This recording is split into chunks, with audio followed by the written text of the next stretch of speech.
ध्यान गया मणि की ओर, ये मणि हमको चाहिए। सबने विचार करा कुछ भी हो, कल राजा निकलेगा तो उसको मारकर ये मणि निकाल ली जाएगी। उसी नगर में एक बेधव्य नारी, एक विधवा रहती थी, उसका एक बेटा था। उस वेदव्य नारी ने राजा चंद्रसेन को मिट्टी का शिवलिंग बनाते हुए दर्शन किया था। आज उसके मन में आ गया कि मैं भी अब मिट्टी का शिवलिंग बनाऊंगी, पूजन करूंगी। उस नारी ने मिट्टी का शिवलिंग का निर्माण करा, पूजन करा। बच्चे ने पूछा, मां ये कौन है? कहा यही ब्रह्मा, यही विष्णु, यही शिव। 33 कोटि देवताओं का निवास इस शिवलिंग के अंदर है। शिवलिंग कई लोग कहते हैं शिवलिंग गोल क्यों होता है? उसका कारण केवल इतना सा है क्योंकि वो निर्गुणाकार, उसको पहचाना नहीं जा सकता कि उसका मुख किधर है, उसका स्वरूप किधर है, कहां आगे कहां पीछे, कहां कौन से रूप में वो बैठा हुआ है। आप लोगों से कहा जाए शिवलिंग का मुंह बता दीजिए तो आप बता सकते हो क्या? मुख दिखा सकते हो? नहीं। चरण दिखा सकते हो? नहीं, क्योंकि उसको पहचान नहीं सकते वो कहां बैठा हुआ है। वो शिवलिंग की आकृति में तुम सर्वस्व कहीं पर भी बैठ सकते हो, तुम्हारा मन पड़े जहां वहां बैठकर पूजन करो। तुम्हारा मन पड़ जाए जहां बैठ जाओ, बस जहां से जल बेकर जा रहा है उसको छोड़ो।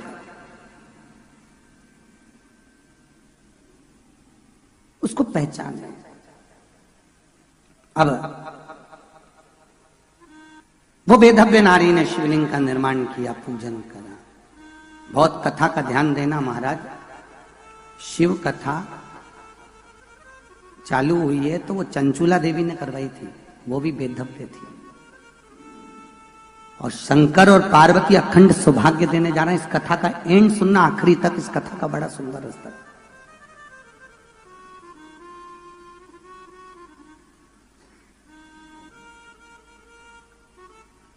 बेटा पूछ रहा है, मां ये कौन है?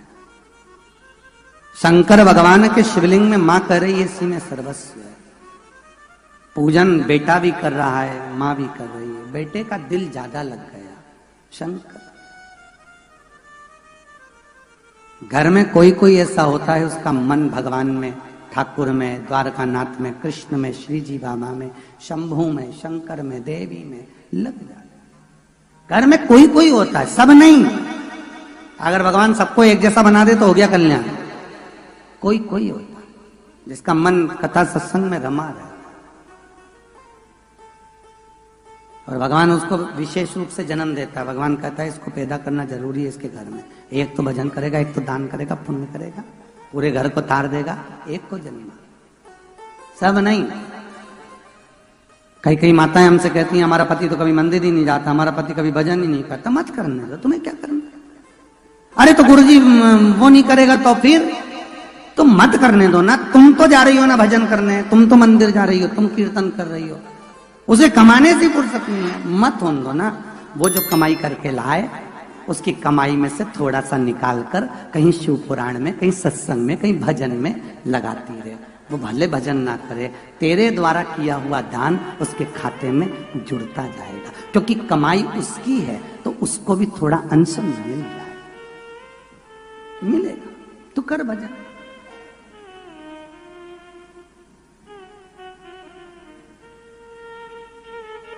महाराज अब शास्त्र कह रहा है, एक दिन मां ने अपने बेटे को बुलाया, आवाज लगाई, बेटा नहीं आया। मां को क्रोध आया, उठकर खड़ी हो गई। उसी ने पूजन करना सिखाई थी, उसी ने शिवलिंग उठाकर तोड़ दिया। बालक रो रो कर बेहोश हो गया। चंद्रसेन राजा की नगरी में रहने वाला ये बालक जब रो रो कर बेहोश हुआ, मां का ध्यान नहीं गया। स्वयं शंकर उस शिवलिंग में से प्रकट हुए। स्वयं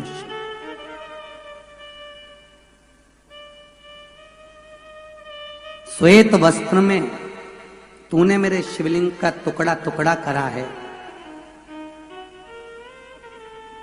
आज भी वो शिवलिंग भले उज्जैनी नगरी में नहीं, पर शंकर का वो शिवलिंग आज भी पूजाता, बिजली महादेव के नाम से। कौन से महादेव? बिजली महादेव। मनाली में कुल्लू मनाली में आज भी बिजली महादेव विराजते हैं, जिनके ऊपर साल में 3 बार बिजली गिरती है। कितनी बार? साल में 3 बार बिजली महादेव पर बिजली गिरती है। शंकर जी पर, शंकर जी के टुकड़े टुकड़े हो जाते हैं। आकाश की बिजली जब गिरती है तो शंकर के टुकड़े टुकड़े होते हैं। उस मनाली में एक लंगड़ा परिवार, जिसके घर में कभी कोई पूरा पैदा नहीं हुआ, उस परिवार में से लंगड़ा व्यक्ति पूरे गांव से मक्खन मांगता है, माखन ले जाकर ऊपर चढ़ता है, शंकर के टुकड़ों को उठा उठाकर मक्खन से जोड़ता है, अभिषेक करता है, शिवलिंग ऐसा जुड़ जाता है कि फिर हाथी के पांव से भी नहीं टूटता। वो बिजली महादेव आज भी विराजमान है। आज भी बिजली गिरती है, आज भी बिजली गिरती है। शंकर, आज आप नेट पर सर्च करेंगे वो बिजली महादेव निकल जाएंगे आपको। आप कभी मौका मिले मनाली जाए तो दर्शन करके आए। शिव ऊपर आज भी बिजली गिरती है, आज भी टूटते हैं शंकर। साल में 3 बार टूटते हैं, 3 बार जोड़ा जाता है मक्खन से। वो बिजली महादेव, तूने तोड़ा है शिवलिंग को, ये पुजाएगा। निर्मित तो होकर भगवान शंकर प्रकट होकर बालक को उठाए, वर प्रदान किया, वेदव्य नारी को वर दिया। तूने पूजन करना सिखाया था इस बालक को, आवाज दी, नहीं आया। तूने शिव खंडित होगा इस बालक के हृदय चित्त में, शंकर ऐसे समाये, चिंता न करना, तेरा भरण पोषण मैं स्वतः करूंगा। शिव वर दिए, उसके नगर में राजसी ठाठ हो गया। राजा सुख मूल स्थापित करने वाला, सुख मूल। वैदव्य नारी से कहा, तू ग्वालन है, तेरा ये बेटा ग्वाल है, इसका नाम श्रीकर होगा। क्या नाम होगा? श्रीकर। इसकी 8वीं पीढ़ी में कृष्ण जन्म लो, और कृष्ण 8वीं पीढ़ी में जब ये नंद बनेगा तब कृष्ण इसकी गोद में आकर खेलेंगे, क्योंकि इसने शिव की आराधना करी है। श्री कर नंद के घर में कृष्ण खेले हैं महाराज, शिव की आराधना से मिले हैं भगवान कृष्ण।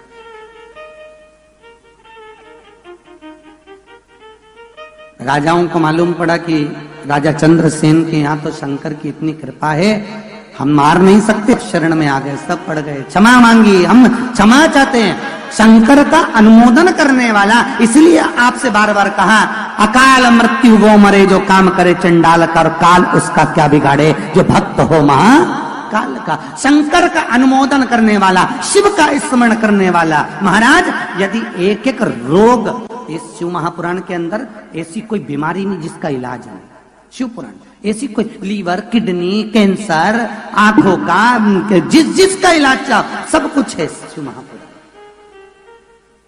वेद व्यास जी ने किसी पुराण में उपाय नहीं लिखे, पर इसमें लिखे हैं वेद व्यास जी ने सारे उपाय लिखे, इसलिए इसको महापुराण कहा गया। महापुराण, अग्नि पुराण, भागवत पुराण, विष्णु पुराण, सभी पुराण मिलेंगे, पर ये शिव महापुराण अथाह सागर है 24,000 श्लोक का, उसमें सब दे दिया। आप बस अनुरोध है, विश्वास रखकर अगर शिव का भजन करोगे तो सब मिल जाए, सब कुछ। ओ घड़ी है, ओ घड़दानी, बिना सोचे समझे दे देता, बड़ा कृपालु महाराज। सर्वस्वता थी, शिवलिंग प्रकट हुआ, ब्रह्मा जी को विश्वास नहीं। ब्रह्मा जी बोल रहे हैं ये शिवलिंग जो प्रकट हुआ ये कौन है? तो भगवान कहते हैं यही तो मेरे पिता, यही तो मेरे शंभु हैं, भगवान विष्णु, यही शंभु। ओह, ये आपके पिता? हाँ, तो इनके चरण कहाँ हैं? ब्रह्मा जी बोल रहे हैं कि पिता का चरण जानना मुश्किल।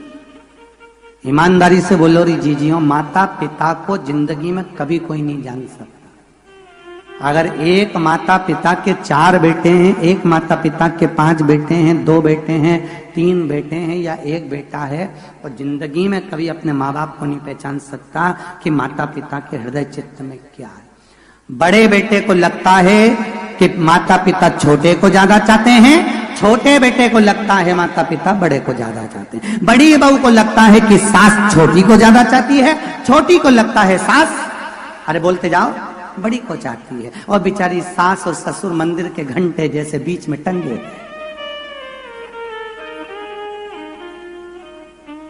माता पिता को जानना कठिन है, बहुत कठिन। और मेरा निवेदन है माता पिता से, सारे माता पिताओं से निवेदन है, कभी जिंदगी में मुंह से मत कहना कि मुझे बड़ी बहू अच्छी कि छोटी बहू अच्छी। कभी मत कहो कि बड़ा बेटा अच्छा कि छोटा बेटा अच्छा। एक का पक्ष नहीं लेना जिंदगी में। हमेशा कहना मेरे 2 बेटे, मेरे 4 बेटे, मेरे 3 बेटे तीनों अच्छे, मेरे 4 बेटे 4 बहुएं खूब बढ़िया, मेरे 5 बेटे 5 बहुएं बहुत अच्छी। हमेशा तारीफ करो। कभी मत कहो कि कौन अच्छा कौन बुरा। क्यों? क्योंकि गेंद कभी भी किसी भी पाले में जा सकती है। गेंद का ठिकाना नहीं है। किसी भी पाले में किसी भी बहू से पाला पड़ सकता है। इसलिए कभी किसी से बुराई मत लो। तुम तो खूब लड्डू पेड़ा गुलाब जामुन खाओ, जिसके घर में जाओ खूब सूतो। तुम्हें क्या करना? क्यों अच्छा और बुरा कहना अपने को? अरे बोला तो सही, अच्छा बुरा कहने से क्या होगा? कुछ मिलने वाला है क्या? कुछ भी नहीं। तुम तो तिल अभी संक्रांति आ रही है, बड़ी बहू के यहाँ जाओ तो बेटा जरा देना तिल्ली का लड्डू खा लो। छोटी के यहाँ जाओ तो वहां भी लड्डू और गजक निकाल के खा जाओ। जिसके यहाँ का जो सामान अच्छा बने वो खाओ। तो मैं कभी नहीं बोलना मुंह से कि छोटा अच्छा कि बड़ा अच्छा, मंजिला अच्छा कि संजिला अच्छा, सब बढ़िया, सब अच्छा। प्रियता हो हमारे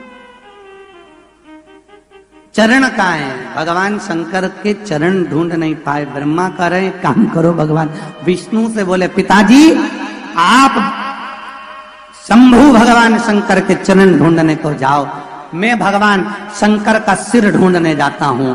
भगवान विष्णु कह रहे हैं मत जा, नहीं मिलने वाले। ब्रह्मा जी बोले ऐसे कैसे नहीं मिलने वाले, मैं भी चतुर्मुखी। तुम देखो भगवान विष्णु नीचे गए पाताल में, ब्रह्मा ऊपर गए आकाश में। शिवलिंग का भगवान विष्णु को चरण नहीं मिला, वापिस आ गए। उनको मालूम था नहीं मिलने वाला। ब्रह्मा जी जाते गए जाते गए जाते गए जाते गए, शिवलिंग का सिर नहीं मिला, छोर नहीं मिला, अंत नहीं मिला। तो ब्रह्मा जी को लगा नीचे जाऊंगा तो मेरी हंसी उड़ जाएगी। तो केतकी का फूल लगा, केतकी के फूल को ब्रह्मा जी ने तोड़ लिया। तोड़कर कहा रे केतकी के फूल तू चल और नीचे चलकर भगवान विष्णु के सामने कह देना कि ब्रह्मा जी को भगवान शंकर का सिर मिल गया। केतकी बोली मैं काय को झूठ बोलूं? इतने में ब्रह्मा जी बोले अगर तू झूठ बोलेगी तो मैं तुझे सुगंधित बना के रखूंगा, सारे देवताओं पे चढ़वाऊंगा। ठीक है चलो, पर मेरा वचन पर अगर भगवान विष्णु को विश्वास नहीं हुआ तो फिर कहा, सामने से गौ माता निकल कर जा रही थी, उसको रोका, हे गौ माता तुम रुको। ब्रह्मा जी को शब्द सुनकर गए माता ने पूछा बोलो ब्रह्मा जी क्या बात है? ब्रह्मा जी बोले गौ माता नीचे चलकर भगवान विष्णु के सामने कह दो कि ब्रह्मा जी को शंकर भगवान का सिर मिल गया, शिवलिंग का। गाय बोली मैं काय को झूठ बोलूं? ब्रह्मा जी बोले सबसे पहली रोटी घर में बनेगी तो तुमको मिलेगी, तुम बस झूठ बोल दो। ठीक चलो, एक रोटी के चक्कर में गाय झूठ बोलने जा रही है। गाय से तुम भी थोड़ी ना कम हो, तुम भी एक रोटी के चक्कर में जगत भर में झूठ बोलते फिरते। झूठ बोलने जा रही है। झूठ के चक्कर में तो अच्छे अच्छे विद्वान भी बेचारे नरक चले गए। एक कथा आपने सुनी होगी, एक गांव के बहुत विद्वान पंडित जी, बहुत विद्वान, मरने के बाद नरक चले गए। गांव के बहुत सारे लोग नरक में पड़े हुए तो उन्होंने कहते पंडित जी तुम यहाँ क्या कर रहे हो? तुम्हें तो बहुत पोथी पुराण बाजते थे, पूजन पाठ कराते थे, मंत्र उच्चारण करते थे, दान पुण्य करते थे, तुम नरक में क्या कर रहे हो? पंडित जी बोले मेरी पत्नी के कारण आया। तो तुम्हारी पत्नी ने क्या कर दिया ऐसा जो तुम नरक भोग रहे हो? पत्नी तो नहीं आई, तुम क्यों आ गए? पंडित जी बोले वो रोज तैयार होके मेरे सामने खड़ी होती थी और मुझसे पूछती थी मैं कैसी लग रही। तो इतनी सी बात से तुम नरक कैसे आ गए? पंडित जी बोले वो अच्छी नीवी लगती थी तो मेरे को सुबह से एक झूठ बोलना पड़ता था, तो बहुत जोरदार लग रही है, और झूठ के चक्कर में नरक मिल गया।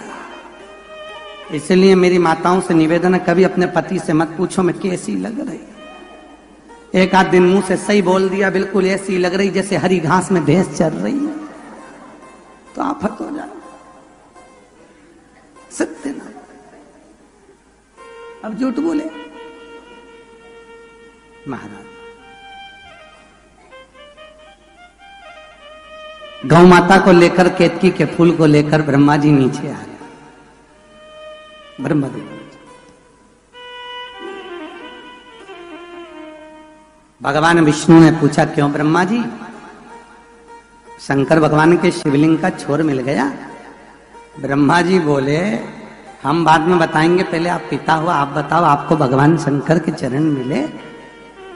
भगवान विष्णु ने कहा, नहीं, मुझे भगवान शंकर के चरण नहीं मिले। भगवान विष्णु ने जैसे ही सत्य बोला, भगवान शंकर के शिवलिंग में से आवाज आ गई, हे नारायण, तुम्हारा आज से एक नाम पड़ेगा, सत्य नारायण।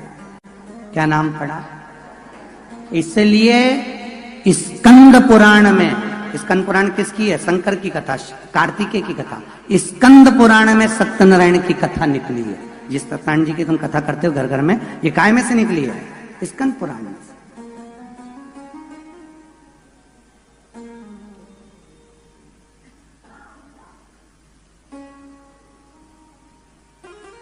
और सही सत्यनारायण की कथा यही है। कौन सी? बोलते जाओ। जो शंकर भगवान ने भगवान विष्णु का, इसलिए आपने पूरी सत्यनारायण कथा की किताब है तुम्हारे घर में? अरे बोलो तो जरा। तो उसमें जाके पढ़ना, उसमें पंडित जी बोल रहे हैं कि उसने सत्यनारायण की कथा करवाई, उसने बोला उसने सत्यनारायण की कथा करवाई, उसने बोला उसने सत्यनारायण कथा। तो कथा थी कौन सी जो कराई गई, जो बाची गई? पौथी को उठा के देखना तुम, उसमें लिखा है। राजा गया, उसने कथा सुनी, तो कौन सी कथा थी ऐसी? ब्राह्मण देवता ने, लक्कड़हारा गया, उसने कथा सुनी, तो कथा थी कौन सी? इसमें तो जितने 5 अध्याय लिखे, इसमें बस यही आया कि उनने सुनी, उनने बाची, उनने सुनी, पर इसमें कथा थी कौन सी? जो मूल थी वो तो है ही नहीं उसमें। तो वो कथा तुमने आज सुनी। बोलो इति श्री देवाखंडे सत्यनारायण भगवान की जय।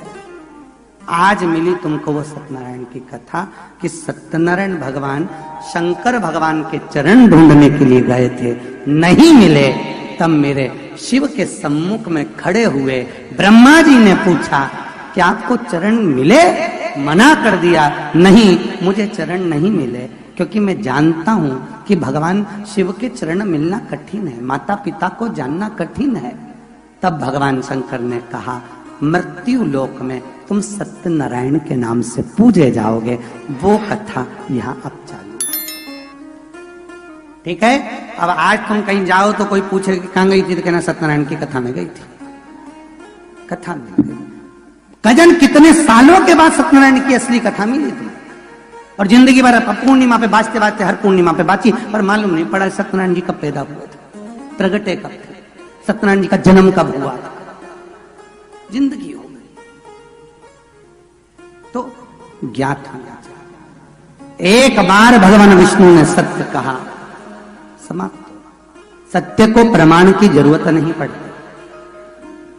सत्य को प्रमाण नहीं चाहिए, सत्य प्रमाणित है, अपने आप में प्रमाणित है, उसको प्रमाण नहीं दिया जाता। भगवान ओम श्री शिवाय। नमस्ते दर्शकों, पंडित प्रदीप जी मिश्रा द्वारा जो है कथा का जो वाचन है वो महाकुंभ प्रयागराज में किया जा रहा है। जैसा कि आपको पता है, पंडित प्रदीप जी मिश्रा ने जो है अपनी कथा का जो वाचन है वो प्रयागराज में कर दिया है। तो प्रयागराज में जो भी कथाएं चल रही है उन सभी कथाओं का जो वाचन है वो आपको हमारे चैनल पर मिलता रहेगा। इसी के साथ में जो है प्रतिदिन जो भी कथाएं आती है या फिर जो भी कथाएं नई नई जगहों पर होती है मिश्रा जी की, वो सभी कथाएं जो आपको हमारे चैनल पर मिलती रहेगी। इसी के साथ में जो है बहुत सारा जो वर्णन है जो अन्य कथाओं में नहीं मिलता है वो आपको हमारे चैनल पर देखने को मिलेगा। इसके लिए आपको कुछ नहीं करना है। अगर आप भी जो है प्रतिदिन हमारी कथाओं को सुनना चाहते हैं तो हमारे चैनल को सब्सक्राइब कर लें और पास में आ रहे बेल आइकन को प्रेस कर लें, ताकि हमारे